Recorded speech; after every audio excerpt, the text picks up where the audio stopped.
Picture this. It's 1928. A cold January morning in a New Jersey courtroom. The air is thick with anticipation. Reporters crowd the gallery, notebooks at the ready. Photographers position their bulky cameras. The public benches are packed with spectators who have read the newspaper stories and come to witness history. The courtroom doors open. 5 women enter, and the room falls silent. They shuffle in slowly, painfully. They're young women, most in their 20s, but they move like the frail elderly. Grace Fryer, the eldest, is only 28, yet she leans heavily on a cane. Edna Hussman follows, her face gaunt, her steps uncertain. Catherine Schaub, who had started working in the factory at just 14 years old, now moves with the careful deliberation of someone whose bones might shatter at any moment. Behind them, Quinta MacDonald and Albina Larice, sisters of the first woman to die from this mysterious affliction, support each other as they make their way to the witness stand. The judge, a stern man who has seen many difficult cases in his career, watches them with visible concern. He asks them to approach the bench. They do, with agonizing slowness. Then comes the moment that will be reported in newspapers across the nation. The image that will crystallize public outrage and change the course of American labor law. The judge asks them to raise their right hands and swear to tell the truth, the whole truth, and nothing but the truth. It's a standard courtroom procedure, performed thousands of times a day in courts across America. A simple act. Raise your right hand, swear the oath, begin testimony. Not one of them can do it. Their arms remain at their sides. Grace Fryer tries. You can see the effort on her face, the concentration, the will. Her arm trembles. It lifts perhaps an inch, maybe 2. Then it falls back down. She doesn't have the strength. None of them do. Their bones, riddled with radiation-induced holes, honeycombed with decay, simply cannot support the weight of their own arms raised above shoulder height. The bailiff steps forward. Gently, with infinite care, he lifts each woman's arm and holds it in place while she takes the oath. Some of the spectators are openly weeping. The women's attorney, Raymond Barry, stands to address the court. His voice is steady, but there's an edge of controlled fury in it. When you have heard that you are going to die, he says, looking directly at the defense table where the company's well-fed lawyers sit in their expensive suits, that there is no hope. And every newspaper you pick up prints what really amounts to your obituary. There is nothing else. Nothing else but the pursuit of justice. Nothing else but making sure this never happens to anyone else. Nothing else but forcing the companies that did this to finally admit the truth. These are the Radium girls, and this is the story of how a miracle substance that promised to light up the world became one of America's deadliest industrial poisons. It's a story of corporate greed and scientific ignorance, of worker exploitation and legal triumph. It's a story of women who literally glowed in the dark, not knowing that their radiance was a death sentence written in their bones. It's a story that changed everything we know about workplace safety, occupational disease, and the responsibility employers owe to the people who make their profits possible. And it starts, as so many American tragedies do, with the promise of good work and good pay.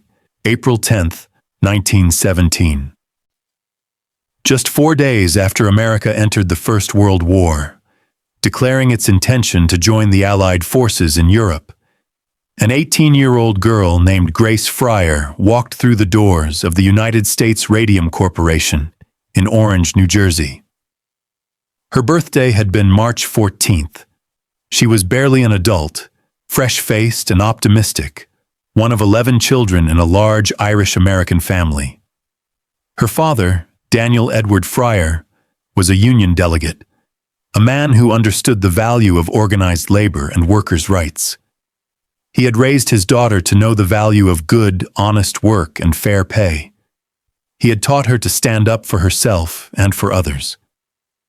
These lessons would serve Grace well in the years to come, though neither she nor her father could have imagined what lay ahead. The factory offered both good work and fair pay, or so it seemed. $3.75 per shift to paint dials on watches and clocks. In today's currency, that would be equivalent to roughly $75 per shift. But more importantly, it placed dial painting workers in the top 5% of female earners in America at the time. Most women working in factories earned barely enough to survive. These positions were coveted, fought over. Young women lined up for interviews, hoping to be chosen. The factory floor buzzed with energy and youth. Dozens of young women, some as young as 14 years old, sat at long tables beneath bright skylights, tiny brushes in hand, painting luminous numbers and hands onto clock and watch faces. The work required precision and patience, but the atmosphere was almost festive. The women chatted as they worked, sharing gossip, making plans for after work, singing popular songs of the day. Catherine Schaub had started on February 1st, 1917, at the tender age of 14. She was so young, so eager to contribute to the war effort and earn money to help her family. The recruitment advertisements had emphasized patriotism. Do your part for the boys overseas. Help our soldiers see in the trenches. The work felt important, meaningful. Every watch dial painted was another soldier who could read his watch in the darkness of a trench, another life potentially saved by precise timing. The substance they worked with seemed miraculous, almost magical. Radium. The very word sounded exotic, scientific, modern. Just 19 years earlier, in 1898, Marie and Pierre Curie had isolated this extraordinary element from pitch-blende ore, separating it atom by atom in their makeshift laboratory in Paris. Marie Curie had won not one but 2 Nobel Prizes for her work with radioactive elements. She was a hero, a scientific pioneer, a woman who had changed the world. And now, American industry was harnessing radium's remarkable properties for practical use. The public was absolutely obsessed with radium. It wasn't just used in watch dials. Radium was everywhere. Radium water, advertised as a cure for everything from arthritis to impotence, sold for incredible sums. Wealthy customers paid premium prices for bottles of Radithor, a popular radium water tonic. The manufacturer, Bailey Radium Laboratories, claimed it restored vitality, improved digestion, enhanced mental clarity, and extended life. Radium Cosmetics promised eternal youth. Radium face creams, radium beauty masks, radium makeup that would make your skin glow with health. Department stores sold radium-infused chocolate bars. There were radium suppositories, radium heating pads, even radioactive pendants you could wear around your neck for health benefits. Spas offered radioactive water baths. Wealthy patrons traveled to these facilities and paid enormous fees to soak in water that had been activated with radium. They believed they were literally bathing in the fountain of youth. The science seemed to support the craze. Radium emitted energy constantly, seemingly violating the law of conservation of energy. It glowed without any power source. It stayed warm to the touch. It seemed to possess almost magical properties, like a substance pulled from a fairy tale. Nobody yet understood what radiation really did to living tissue. The Curies themselves had noticed strange burns on their fingers from handling radium, but they attributed this to beneficial stimulation. Marie Curie carried test tubes of radium in her pockets and kept them in her desk drawer, marveling at their pretty glow in the darkness. The idea that radium could be dangerous seemed absurd. If anything, people believed it was health-giving, life-extending, a miracle substance that modern science had finally unlocked from nature's vault. So when young women like Grace Fryer and Catherine Schaub came to work at the United States Radium Corporation, they felt fortunate. They were working with a wonder of modern science. They were contributing to the war effort. They were earning top wages. And here's what made the job even more special, even more magical. The radium dust got everywhere. It was impossible to contain. The fine powder, mixed with luminescent zinc sulfide to create the glowing paint, settled on everything. Every surface in the factory shimmered faintly in dim light. The women's hair glowed. If you turned off the lights, you could see an ethereal shimmer outlining each woman's head. Their clothes glowed. Their arms glowed. Their faces glowed. The radium dust was so fine that they breathed it in, and it settled in their nasal passages, making their breath visible in the darkness like dragon smoke. They became known as the Ghost Girls, because after their shift ended, walking home through the streets of Orange in the evening twilight, they literally shimmered with an otherworldly, spectral light. People would stop and stare, amazed at these luminous young women who seemed to carry their own personal moonlight. Many of the workers wore their best dresses to the factory specifically for this effect. On Friday and Saturday nights, they would go directly from work to social halls for dances, and they would be the belles of the ball, literally glowing under the dim lights. Young men were captivated by these shining girls. The women painted their fingernails with the radium paint, delighting in how their hands sparkled when they gestured. They painted their teeth so their smiles would glow, startling their friends and making everyone laugh. Some even painted their eyelids, creating an effect like exotic makeup that made them look like creatures from another world. Grace Fryer would later describe blowing her nose and watching her handkerchief glow in the dark, as if she had captured a piece of starlight. She thought it was marvelous. The factory foreman encouraged the playfulness. Why not? Happy workers were productive workers. And besides, if the women were comfortable painting their teeth and nails with the substance, it reinforced the message that radium paint was completely, totally, absolutely safe. It seemed like magic. It seemed like the future. It seemed like the best job a young woman could hope for in 1917 America. It was, in fact, a death sentence, delivered one brushstroke at a time. The man who invented this radium paint was Dr. Sabin Arnold von Sochocki. Born in what was then Ukraine in 1883, he came to America in 1906 with a brilliant mind and dreams of innovation and prosperity. He held degrees in engineering and had studied chemistry extensively. He was exactly the kind of immigrant America liked to celebrate. Educated, ambitious, driven to contribute to his adopted country's technological advancement. In 1914, von Sochocki partnered with a businessman named George Willis to found the Radium Luminous Materials Corporation in Newark, New Jersey.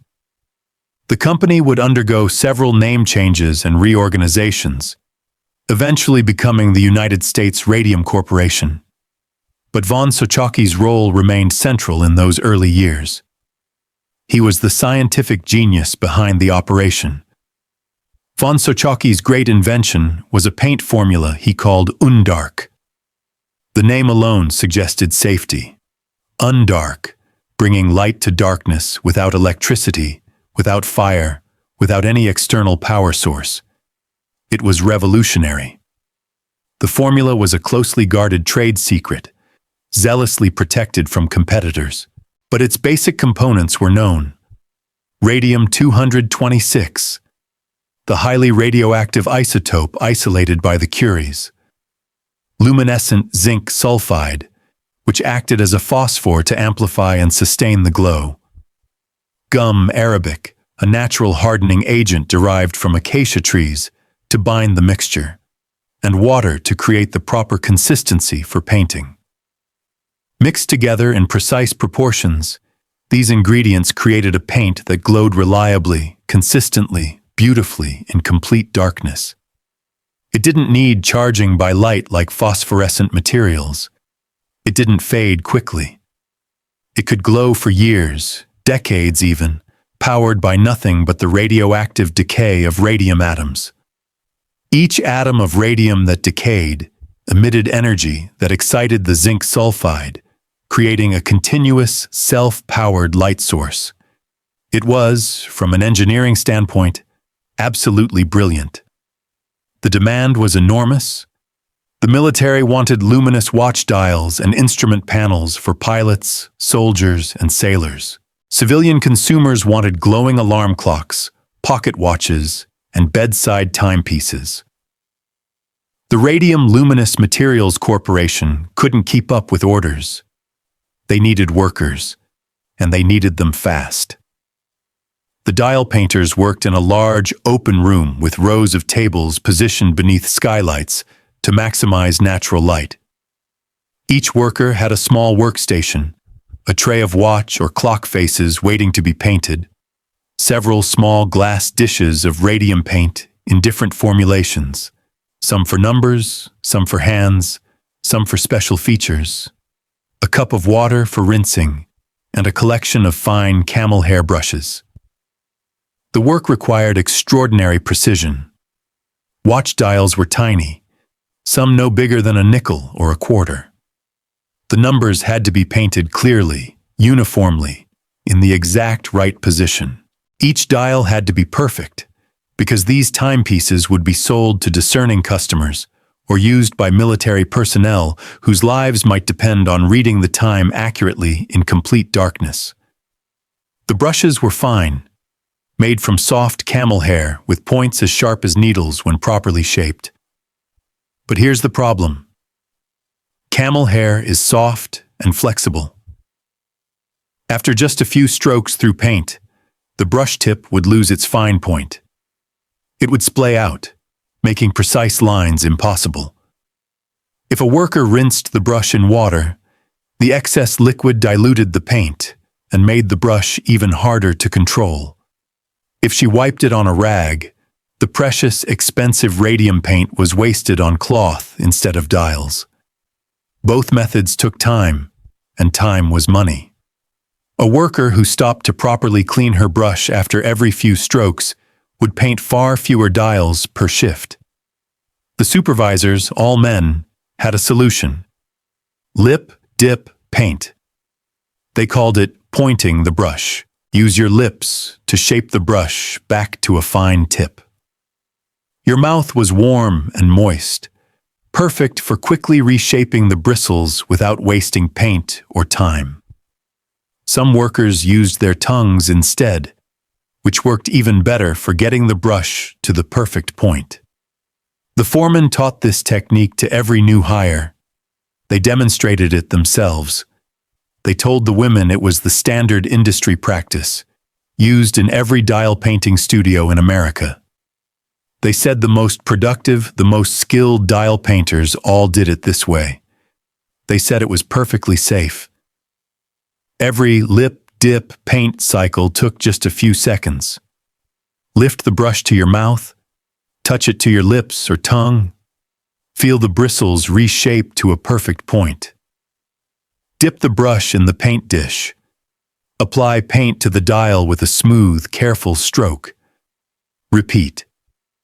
A productive dial painter might paint 250 dials per shift, paid at a rate of about 1.5 cents per completed dial. That meant lip pointing the brush hundreds, sometimes thousands of times per workday. With every contact between brush and lip, the women ingested microscopic particles of radium paint. Not much, hardly any at all by weight. But radium is so intensely radioactive that even microscopic amounts are dangerous. And the exposure wasn't occasional or accidental. It was systematic, continuous, and mandated by the company's training procedures. Here's the cruel physics of what was happening. Radium-226, the isotope in the paint, has a half-life of 1,600 years. That means it takes 1,600 years for just half of the radioactive material to decay. It emits alpha particles, a form of radiation that doesn't travel far in air, but is extremely damaging to living tissue if the source is inside the body. Once swallowed, radium behaves chemically like calcium. The body can't tell the difference. Calcium goes to the bones to maintain their structure and strength. So does radium.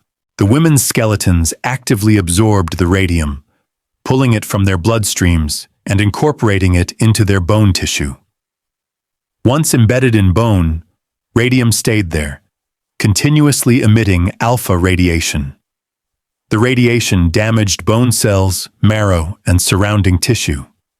It was like having a tiny, invisible demolition crew inside your skeleton, working 24 hours a day, 7 days a week, permanently destroying the very structure that held your body upright. The company knew radium could be dangerous. The evidence is impossible to dispute. The male chemists and laboratory workers who handled raw radium compounds were provided with lead aprons to shield them from radiation. They were given ivory-tipped forceps so they never had to touch radioactive materials directly with their hands. They were warned to be careful, to minimize exposure, to wash thoroughly after work. But the dial painters? They were told it was harmless. They were encouraged to put it in their mouths. They were trained to ingest it as part of standard operating procedure. Why the double standard? The most charitable interpretation is that the company genuinely didn't understand the different risks between external exposure and internal exposure. The chemists were handling concentrated radium salts, while the paint was diluted. Perhaps they believed dilution meant safety. The less charitable but more likely explanation is that they didn't care. The male chemists and lab workers were skilled, educated employees who would be difficult and expensive to replace. The dial painters were young, uneducated women from working-class families. They were, in the company's view, easily replaceable. If they got sick, there were dozens more young women waiting for the opportunity to earn top dollar at dial painting. Dr. von Sochocki himself later expressed concerns about the lip-pointing technique. Some accounts suggest he tried to discourage it, that he grew alarmed as he learned more about how radium behaved in the human body. But by then, he had been pushed out of active management. In 1921, a corporate reorganization and power struggle left von Sochocki sidelined. The new management was less interested in scientific caution and more focused on maximizing production and profit. And so the lip-dip paint technique continued, shift after shift, day after day, year after year. The women ingested radium with every brushstroke, building up higher and higher concentrations in their bones. They didn't know they were consuming poison. They had been told explicitly and repeatedly that the paint was safe. Some of the supervisors even occasionally swallowed small amounts of the paint in front of the workers to prove it was harmless. These demonstrations were theatrical lies, but the women had no reason to disbelieve their supervisors. One survivor would later calculate that she had probably lip-pointed her brush between 3,000 and 5,000 times per workday for months on end. That's thousands upon thousands of tiny exposures, each one insignificant by itself, but cumulative in effect. It was death by 1,000 brushstrokes, invisible and insidious. And the entire system was designed, taught, and enforced by the company that profited from every dial these women painted. Her name was Amelia Molly Maggia. She was born in 1896 to Italian immigrant parents in Newark, New Jersey. She was one of several sisters, including Quinta and Albina, and they all worked together at the United States Radium Corporation. Working alongside your sisters made the factory floor feel almost like family, full of laughter and shared experiences. Molly started as a dial painter around 1917, the same year as Grace Fryer. She was good at her job, fast and precise with the tiny brushes. She earned good money and helped support her family. She had no reason to suspect that every day she came to work, she was sealing her own fate. In 1921, Molly started having dental problems. At first, they seemed ordinary enough, the kind of thing many people experience. A tooth became sensitive. Then it started to ache persistently. She went to see a dentist who examined the tooth and found decay. Nothing unusual in that. The dentist extracted the troublesome tooth, but the socket where the tooth had been didn't heal. Instead, it became infected. The pain didn't stop. It got worse. The wound bled constantly. Molly went back to the dentist, who prescribed treatment for the infection. Nothing worked.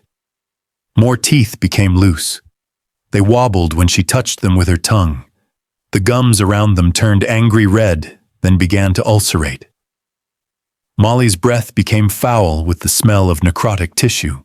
She was young, only in her mid-20s, but her mouth was deteriorating like that of an elderly person with advanced gum disease, except far worse than anything her dentist had ever seen in a geriatric patient.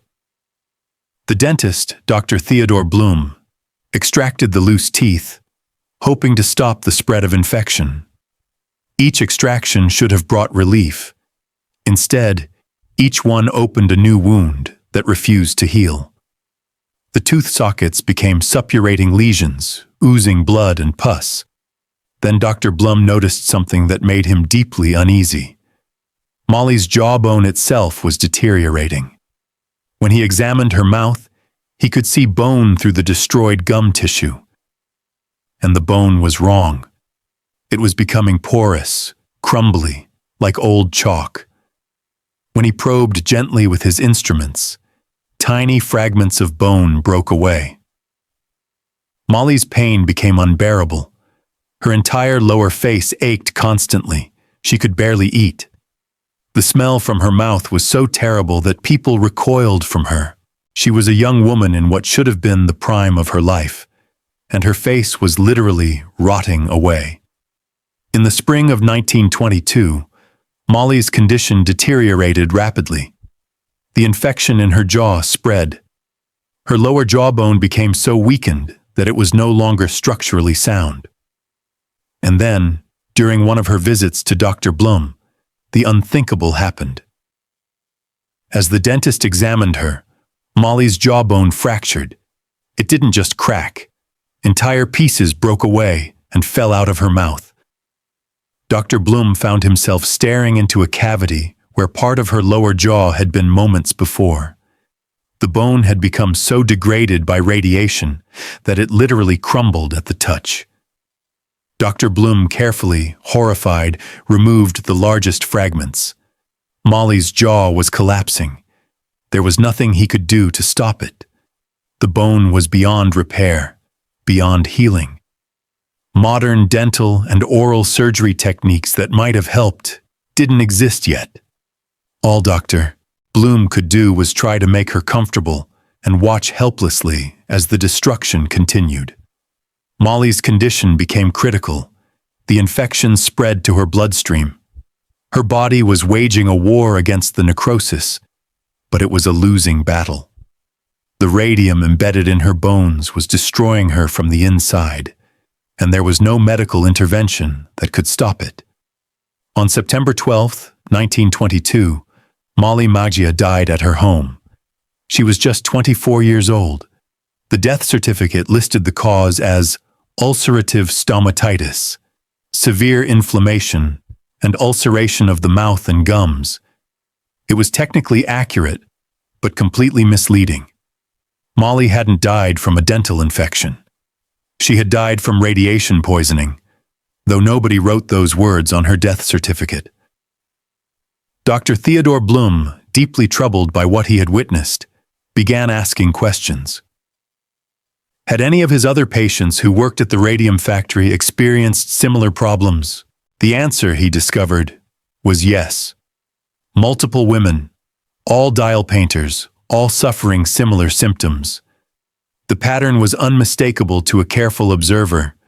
Young women in otherwise good health, working at the same factory, all developing the same constellation of symptoms: loose teeth, jaw necrosis, anemia, bone problems.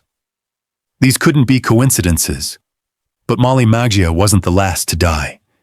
She was only the first whose death would be recognized, years later, as part of a much larger catastrophe. Hazel Kuser, another dial painter, developed the same jaw problems. Her teeth fell out. Her jawbone deteriorated. She died in 1923, her death certificate blaming a different cause but the symptoms identical to Molly's. Irene Rudolph, who had worked at the factory since she was 19, started experiencing severe pain in her legs and back. She lost weight rapidly. Her bones became so brittle that she suffered fractures from minor bumps and falls. She died in 1923, leaving behind a husband and family who couldn't understand what had killed her. Marguerite Carlo's legs began to hurt. Then her spine started to curve. She developed severe anemia. Her bones were literally being destroyed by the radium embedded in them. She fought for years, enduring surgery after surgery, but the damage was irreversible. Sarah Mailefer worked at the factory for just a short time, but it was enough. She developed the characteristic jaw problems, then bone pain throughout her body. She died in 1923. Helen Quinlan, Irene Corby, Louise Conlon, Genevieve Smith, Marguerite Carlo's sister, and dozens more. The death toll mounted. Young women in their teens, 20s, and early 30s, dying from conditions that looked like old age diseases or rare bone disorders. And the company had an explanation ready, one designed to shame the victims into silence. The women had syphilis. This sexually transmitted disease, the company's doctors suggested with barely veiled innuendo, could cause many of the symptoms these women were experiencing. Jaw necrosis? A known complication of advanced syphilis. Anemia? Common in syphilis patients. Bone problems? Also explainable by syphilis. It was a vicious, calculated lie. A diagnosis of syphilis in the 1920s was socially catastrophic. It implied sexual promiscuity or adultery. It destroyed reputations. It made respectable families pariahs in their communities. Many of these women were engaged to be married, or already married with children. Accusing them of having syphilis was designed not just to deflect legal liability, but to silence them through shame. Imagine being a young woman, dying from an excruciating illness, your body literally falling apart, and being told by doctors that it's your own moral failing that caused it, that your suffering is the result of shameful behavior, that you brought this on yourself. Some women's engagements were broken off when the syphilis rumors spread. Some marriages were strained to the breaking point. Some families were ostracized by neighbors who feared the disease might be contagious. And all the while, the company knew. They knew it wasn't syphilis. They had to know. The pattern was too obvious, too consistent among their workers. But admitting the truth would mean admitting liability. It would mean paying compensation. It would mean shutting down the dial painting studios or implementing expensive safety measures. It would mean reduced profits. So the lie continued, and the women kept dying. Dr. Theodore Blum, however, refused to accept the syphilis explanation. He had treated too many of these women. He had seen the unusual bone deterioration with his own eyes. This wasn't syphilis. This was something else. something new, something directly connected to the radium factory. In 1924, 2 years after Molly Maggia's death, Dr. Blum published an article in the Journal of the American Dental Association. The title was understated, almost dry in its medical precision: osteomyelitis of the mandible and maxilla. But the content was explosive. Dr. Blum described the condition he had observed in multiple dial painters. He noted the unusual bone necrosis, the failure of wounds to heal, the progression of the disease, and he coined a term that would become infamous: radium jaw. He suggested, carefully but clearly, that the radium paint used in the factory might be responsible for the condition he was seeing. He called for further investigation. He urged the medical community to pay attention to this emerging occupational hazard. His article should have been a wake-up call, a siren blaring in the darkness, warning of danger ahead. The medical community should have immediately launched investigations. Factory inspectors should have descended on the United States Radium Corporation. The company should have immediately stopped the lip-pointing technique and implemented safety measures. None of that happened. The company dismissed Dr. Blum's concerns. They produced their own medical experts who testified that radium was perfectly safe. They continued to insist that the women's illnesses had other causes, primarily syphilis, but also tuberculosis, anemia, poor health habits, anything but the paint. And the dial painting continued. New young women were hired to replace those who had become too sick to work or had died. The brushes kept moving from paint to lips to dials over and over, delivering microscopic doses of death with every stroke. The killing would continue for years more before anyone could stop it.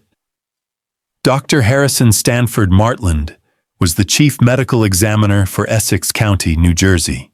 Born in 1883, he was known for his meticulous scientific approach and his refusal to accept convenient explanations when the evidence pointed elsewhere. In 1924, Martland began investigating the deaths of the dial painters. What he discovered was horrifying. He conducted tests on living dial painters. In a darkened room, he had them exhale onto a zinc sulfide screen. The screen glowed. The women's breath was radioactive. Their bodies had become so saturated with radium that they were emitting radiation with every exhalation. He examined their bones using early detection equipment. The readings were off the charts. These women had radium embedded throughout their skeletal systems, particularly concentrated in their jaws and teeth, where they had repeatedly touched the poison-tipped brushes to their mouths. Martland developed a method to measure the radioactivity in living workers. It was groundbreaking science born of tragic necessity. He created what he privately called a list of the doomed, a registry of women whose bodies contained fatal levels of radium. In 1925, Martland published his findings. Occupational Poisoning in Manufacture of Luminous Watch Dials. The title was dry, but the content was explosive. He proved beyond scientific doubt that the dial painters were dying from radium poisoning, not syphilis, not any other convenient scapegoat. The radium was destroying their bones from the inside out, causing a condition he termed radium necrosis. His research showed that once radium entered the body and settled into bone tissue, there was no way to remove it.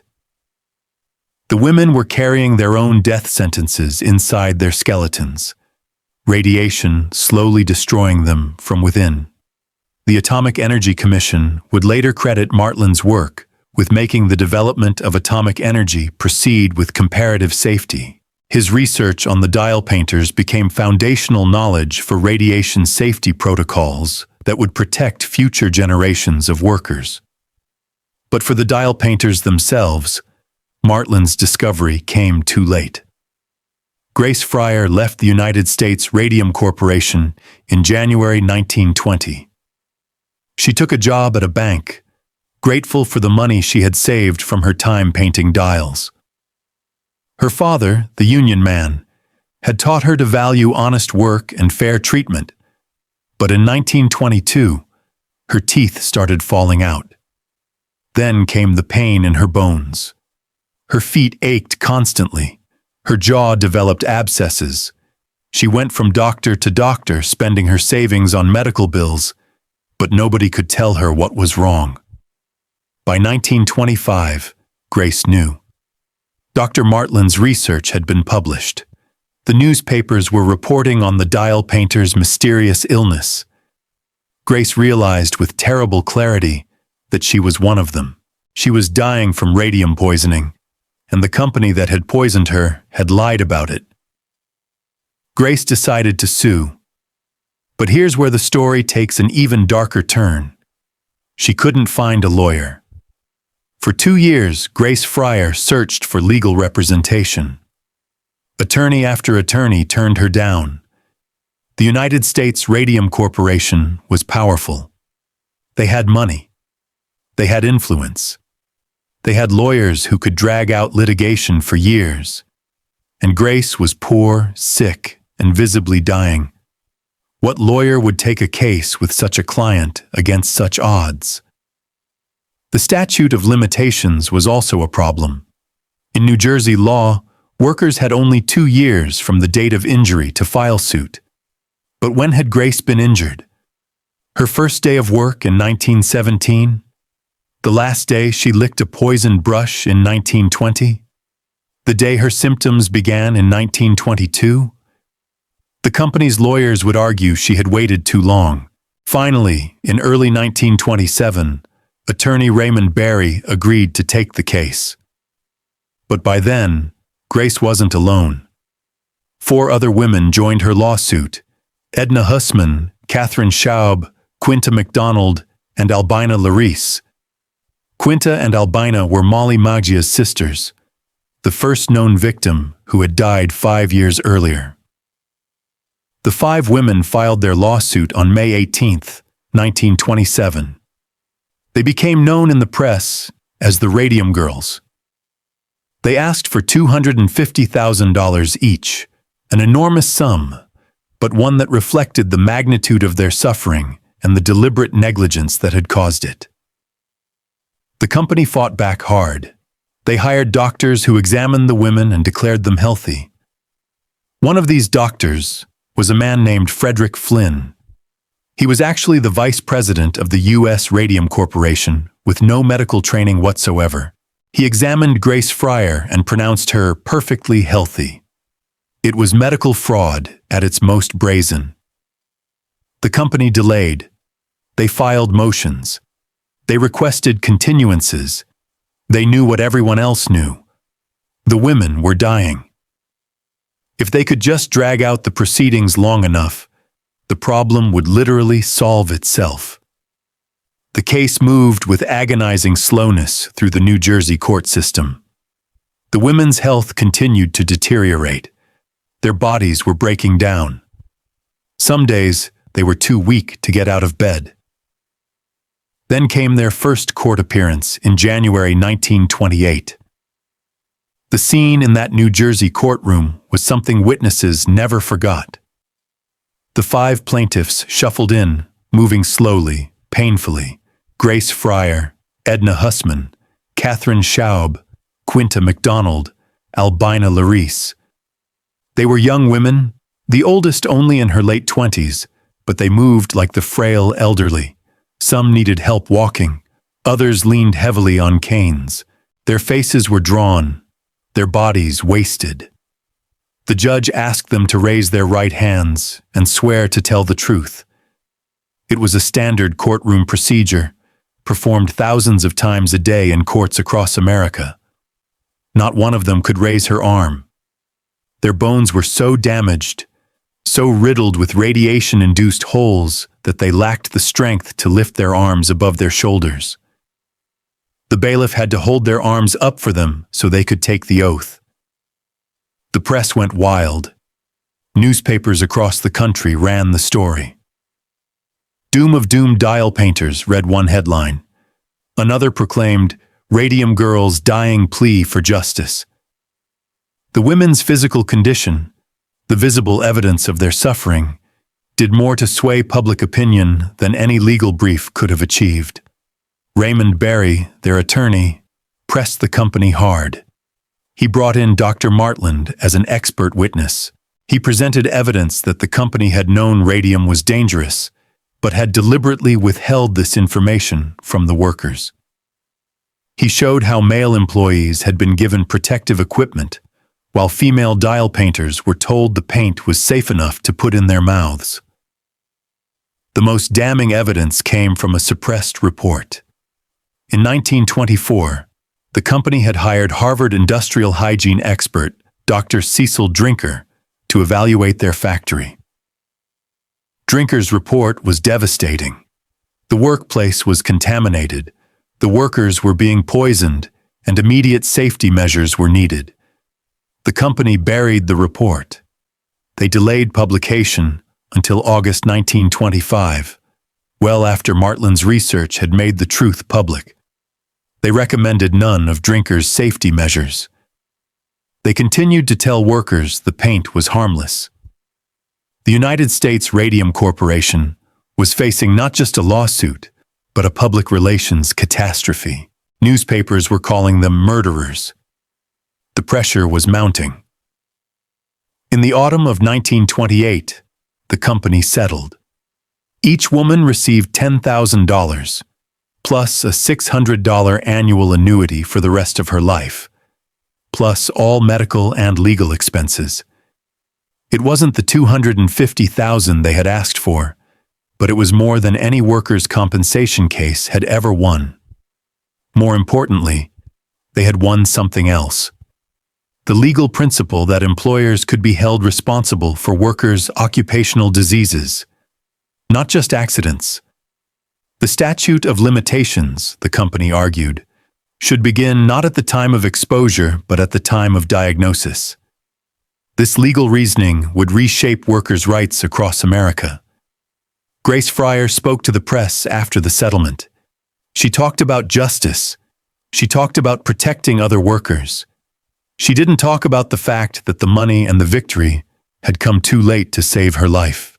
Grace Fryer died on October 27, 1933. She was 34 years old. The radium sarcoma had spread to her shoulder, eating away at the bone until there was nothing left but pain. All 5 of the New Jersey plaintiffs were dead by the mid-1930s, but their fight wasn't over. Because 700 miles west, in a small Illinois town, another group of women was preparing to take up the battle. The Radium Dial Company opened in Ottawa, Illinois, in 1922, the same year Molly Maggia died in New Jersey. The company's largest client was West Clocks Corporation, makers of the famous Big Ben and Baby Ben clocks. Radium Dial was hiring young women by the dozens to meet the demand. Among them was a young woman named Catherine Wolfe. She was born on February 4, 1903, in LaSalle County, Illinois. She married Thomas Donahue and had 2 children, Thomas and Mary Jane. Like many working mothers, she needed the income from the dial painting work. Catherine worked at Radium Dial from 1922 to 1931. She used the same lip-dip paint technique. She ingested the same radioactive poison, and by the mid-1920s, she started getting sick. But here's where the Illinois story differs from New Jersey. The Illinois women had watched what happened in New Jersey. They had read about Grace Fryer's lawsuit. They had seen the settlement. They knew what was happening to them, and they knew the company was lying. The Radium Dial Company responded with even more aggressive tactics than their East Coast counterpart. When workers died and their families requested autopsies, company representatives sometimes stole bone samples from the bodies, literally removing evidence that could prove radium poisoning. They destroyed medical records. They intimidated witnesses. Catherine Donahue was fired in 1931. The company claimed it was because, as Catherine later testified, "My limping was causing much talk among the other workers. They couldn't have sick workers scaring the healthy ones." By the mid-1930s, Catherine was desperate. She had lost half her body weight. Her jaw was falling apart. She couldn't walk without assistance. Her children watched their mother waste away, powerless to help. The Illinois workers' compensation system was different from New Jersey's. In Illinois, occupational diseases weren't covered unless they were specifically listed as compensable. Radium poisoning wasn't on the list. The statute of limitations was even more restrictive. Catherine and several other Illinois dial painters needed a lawyer, but they faced the same problem Grace Fryer had encountered. Nobody would take the case. The legal obstacles were enormous. The company was powerful, and the women were clearly dying. Then they found Leonard Grossman. A young attorney in Chicago, Grossman agreed to take the case pro bono. He believed in their cause, and he was willing to fight even when the odds seemed impossible. The Illinois dial painters, led by Catherine Donahue, called themselves the Society of the Living Dead.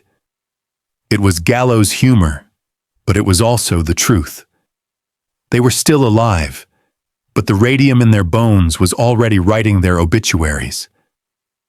They filed their case with the Illinois Industrial Commission, arguing that radium poisoning should be recognized as a compensable occupational disease. The company fought back with every legal weapon available. They argued statute of limitations.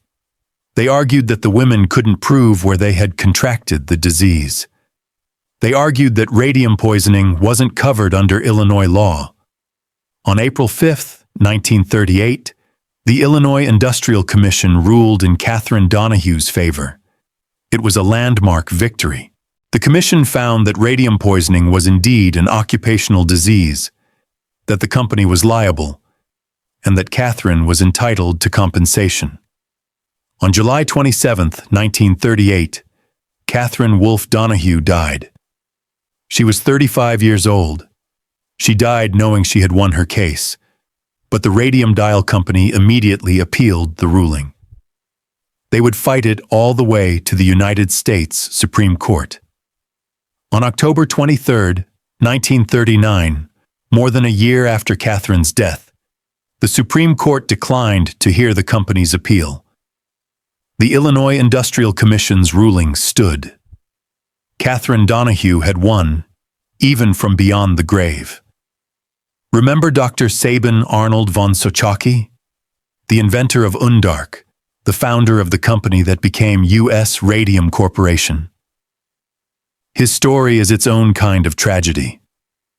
By the early 1920s, von Sochocki was becoming concerned about the dial painter's technique.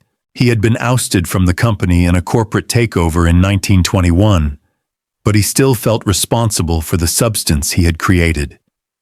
He began speaking out, trying to warn workers about the dangers of ingesting radium. He offered his help to Dr. Martlin's investigation. He provided samples and information. He testified about the properties of radium and how it behaved in the human body. In a strange way, the inventor became an ally of his invention's victims. But von Sochocki had his own problems. Unlike the dial painters who ingested radium through the lip-pointing technique, von Sochocki had absorbed radium through his hands during years of laboratory work. His teeth fell out. His fingers developed necrosis. The radium in his hands was eating away at his tissue. On November 14, 1928, just weeks after Grace Fryer's settlement, Dr. Sabin Arnold von Sochocki died. He was 45 years old. The cause of death was aplastic anemia brought on by radium poisoning. Tests showed his body contained more radium than many of the dial painters who had died before him. He became the 16th known victim of the substance he had invented. His death, ironically, helped the Radium Girls' legal cases. It demonstrated that even the inventor, who presumably knew more about radium's dangers than anyone, could not protect himself from its effects. The Radium Girls' lawsuits shattered that distinction.